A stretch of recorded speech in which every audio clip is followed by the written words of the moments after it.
Guys, and welcome back to another video. It's me, Cam from Cam's Cobner, and welcome back to another daily Chelsea transfer news video. And today I'm going to be talking about Alexis McAllister, Enzo Fernandez, our two new signings at the 1st of January, and of course a bit about Romelu Lukaku.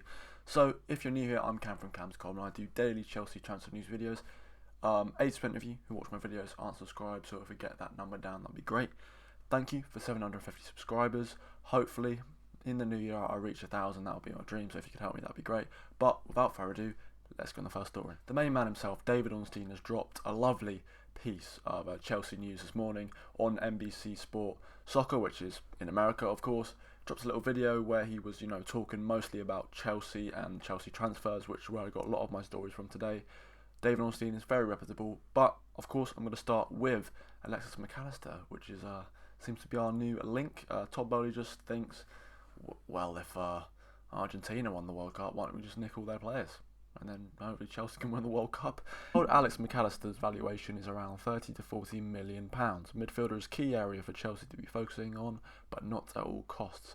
Yeah, as I've said, I think this would happen if Enzo Fernandez weren't to come. I don't think this would be an addition, mainly because I think we've been holding out for Declan Rice for about 3 years now, and I think this summer is probably the best time to ever get him. As West Ham are doing crap in the league, we'll probably get relegated, and we'll get him for a cheaper price, which is good. Todd Bowley, you should have just brought Brighton, nick their manager, nick all their coaches, nick their players. Alexis McAllister played amazing in the World Cup, would happily join him at Chelsea, but from one Argentinian to another, I'm going to be speaking about Enzo Fernandez. So, David Ornstein carried on by saying, reports that Chelsea have agreed or are close to agreeing a deal for Enzo Fernandez are not quite accurate. It's not to say that Chelsea won't do it, but they are only going to pay what they're comfortable with. They won't be held to ransom. Okay? So this is contradictory to what most of other stories have been saying, but don't fear. I still believe that this Enzo Fernandez deal could happen. I think it's just more saying that Chelsea aren't going to pay above and beyond, and Todd Bowley will pay what he wants, nothing more, nothing less.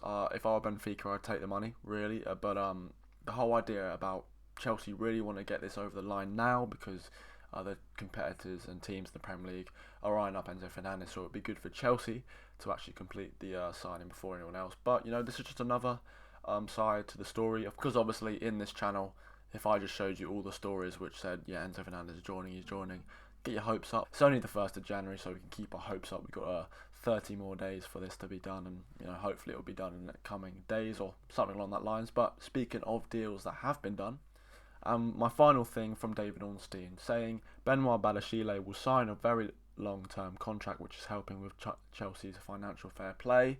I'm going to go on by Ben Jacobs, who said, full agreement now in place for Badiashile, as reported by David Ornstein. Fee is around £33 million, which is slightly under the £35 million Monaco wanted, but I'm told they're very happy with the payment terms. Never true, Monaco were holding out for 50+ million. And finally, just to get a little French sign, I'm going to go to L'Equipe, who have said Badiashile will sign a 6.5-year contract at Chelsea. He will travel to London on Sunday night or Monday.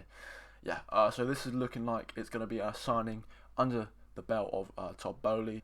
Of course, 6.5-year contract is very long. He's only 21, so he'll be staying until he's 28. Could be the future of Chelsea. Just two French centre-backs, Fofana and Badiashile, controlling the league, a bit like Saliba, and hopefully can embed into the team, like a Canate, something of that stature. As I said in my last videos, this deal, I think, mainly not a panic, but due to Fofana's injury issues, along with Reece James's injury issues, is probably why we opted to buy in January, as well as Thiago Silva and Azpilicueta. Getting on a bit, I think the three young centre-backs we have, Badiashile, Fofana and Trevor Chalobah, could be the future of Chelsea in 5 years' time, which is great. We're building for the future. But on some more good news, I'm going to go to Fabrizio Romano, who has said Chelsea have completed the signing of Andre Santos.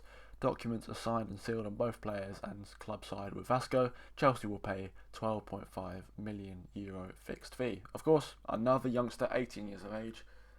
I'm reporting on him at the same age as him. He's joining Chelsea, so we are not the same. I know what I'd rather be doing. 4 signings under the belt already for the January window. Of course, Nkunku is going to be coming at the end of the season. But can we make it 5 or 6 with McAllister and or Enzo Fernandez?